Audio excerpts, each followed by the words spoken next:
So there I was, doing 2 jobs at once. The phone took its picture, signaling success by playing a sample of a certain dysfunctional father saying, "Sweet, sweet chocolate." The sample did not get the nod, and I made a mental note to change it. Homer was out. Lisa was in. I looked at the image on the phone's little screen, which looked clear enough to copy the lacework back at home. "Thanks." "No problem." An edge of suspicion in her voice now. Exactly why was I taking a picture of her laces? There was a moment of awkward silence, the kind that sometimes follows after taking a picture of a stranger's shoe. You'd think by now I'd be used to it. I turned away to look at the river. I'd run into my shoelace innovator in the East River Park, a strip of grass and promenade between the FDR Drive and the water. It's one of the few places where you can tell that Manhattan is an island. She was carrying a basketball, probably had been shooting hoops on the weedy courts under Manhattan Bridge. I was here working, like I said. A big container ship eased by on the water, as slow as a minute hand. Across the river was Brooklyn, looking industrial, the Domino sugar factory waiting patiently to be turned into an art gallery or housing for millionaires. I was about to smile once more and keep on walking, but she spoke up. "What else does it do?" "My phone?" The list of features was on my tongue, but this was the part of the job I didn't like, which is why you will read no product placement in these pages if I can possibly help it. I shrugged, trying not to sound like a salesman. MP3 player, datebook, texting, and the camera can shoot like 10 seconds of video. She bit her lip, gave another nod. Very crappy video, I admitted. It was not my job to lie. "Can you call people on it?" "Sure, Then I realized she had to be kidding. "Yes, you can actually call people on it." Her smile was even better than her shoelaces. When Alexander Graham Bell invented the telephone, he imagined everybody in the country having one big party line. We'd all listen to concerts on the phone, or maybe everyone would pick up and sing the national anthem together. Of course, a somewhat more popular use of the telephone turned out to be one person talking to one other person. The first computers were designed for naval gunnery and code breaking, and when the Internet was created, it was supposed to be for controlling the country after a nuclear war. But guess what? Most people use them for emailing and IMing. One person communicating with one other person. See the pattern? "My name's Hunter," I said, returning her smile. "Jen." I nodded. Jennifer was the most popular girl's name in the 1970s and number 2 in the 1980s. "Huh?" "Oh, sorry." Sometimes the facts in my head get bored and decide to take a walk in my mouth. Frequently, this is a bad thing. She shook her head. "No, I know what you mean. There's Jens all over the place these days.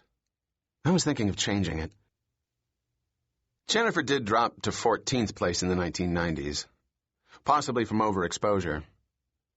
I winced when I realized I'd said this out loud. But I think it's a nice name. Great save, huh? Me too, but I get bored, you know? Same name all the time. "Rebranding," I said, nodding. "Everyone's doing it."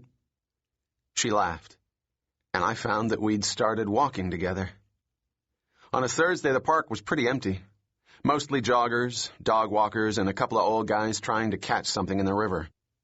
We ducked under their fishing lines, which flickered from invisible to brilliant in the summer sun. Behind the metal guardrail, the river sloshed against concrete, agitated by a small boat motoring past. "So how's Hunter doing?" she asked. "The name, I mean." "You really want to know?" I checked her smile for signs of derision. Not everyone appreciates the pleasures of SocialSecurity.gov's name-ranking database. "Absolutely." "Well, it's no Jennifer, but it's moving up. Hunter was barely in the top 400 when I was born, but it's a solid number 32 these days." "Wow. So you were way ahead of the crowd." "Yeah, I guess." I took a sidelong glance at her, wondering if she'd figured me out already. Jen bounced the basketball once and let it rise into the air in front of her, ringing like a bell, before catching it with long fingers. She studied its longitude lines for a moment, spinning it before her green eyes like a globe. Of course you wouldn't want your name to get too popular, would you? That would suck, I agreed. Witness the Britney epidemic of the mid-1990s. She shuddered, and my phone rang. The theme from The Twilight Zone, right on cue. See, I said, holding it up for Jen. It's doing its phone thing. Impressive. The display read, Shoe Girl, which meant work. Hi, Mandy. Hunter, are you doing anything? Not really. Can you do a tasting? It's kind of an emergency. Right now? Yes. The client wants to put an advertisement on the air over the weekend, but they're not sure about it. Mandy Wilkins always called her employers the client, even though she'd worked for them for 2 years. They were a certain athletic shoe company named after a certain Greek god. Maybe she didn't like using 4-letter words. I'm trying to get together whoever I can, Mandy said. The client needs to make a decision in a couple of hours. How much does it pay? Officially, just a pair. I've got way too many pairs, I said. A trunk full of shoes, not counting the ones I'd given away. How about $50? Out of my own pocket. I need you, Hunter. Okay, Mandy, whatever.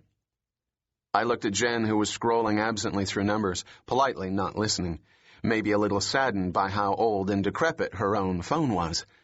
At least 6 months. I made a decision. Can I bring someone? Sure. We need more bodies.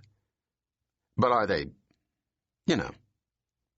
Jen glanced at me, her eyes narrowing, beginning to realize that I was talking about her. The sun was catching more blue in her hair. I could see that she'd dyed a few slender strands bright purple, hidden underneath the black outer layers, letting glimpses of color through when the wind stirred her hair. Yeah, definitely. A what tasting?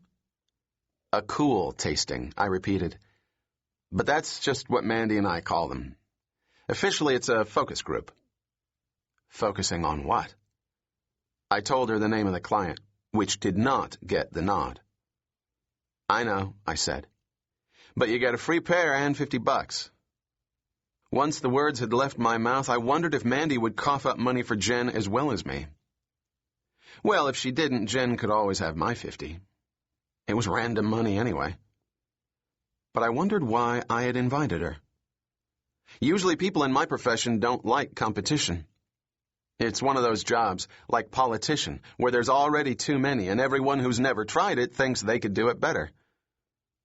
Sounds kind of weird, Jen said. I shrugged. It's just a job. You get paid for your opinion. We look at shoes? We watch an ad. 30 seconds of TV, $50. She looked into the currents of the river, having a 2-second debate inside her head. I knew what she was thinking. Am I being exploited? Am I selling out? Am I pulling a scam? Is this a trick? Who do I think I'm fooling? Who cares what I think anyway? I've thought all those things myself.